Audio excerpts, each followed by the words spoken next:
Hello everyone, I am going to show you how you can schedule your messages using our application Lead Manager Ninja within your Salesforce. For this, open any record on which you want to schedule a future message. Once you select the record, you will be redirected to the detail page where you can see our LMN chat console.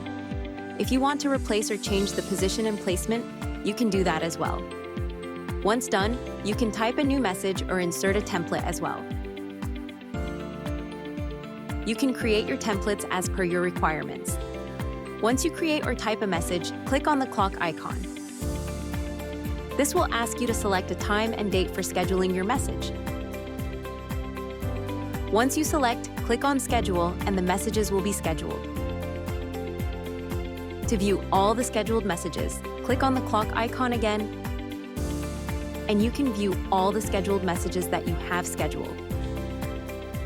Clicking on Cancel will cancel and stop the message from being sent at the scheduled time. You can also use our SMS inbox icon for scheduling or canceling the message.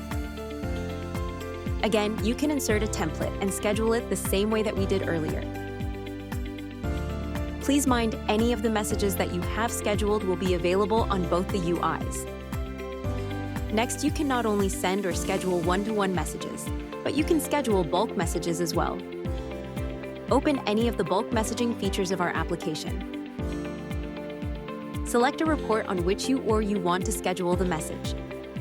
Select a column on which you are storing the ID of the records. You can type a message that you want to schedule or insert a template again. Clicking on Send will send the messages instantly. We can now use schedules to select a date and time for scheduling the message or add a time. To view the scheduled messages, you can go to the records of this report. Once you open any of the records, you can view the scheduled messages. Not only this, you can view the scheduled messages by going to the SMS inbox feature of our application. You can see the last scheduled message containing the details of the scheduled job.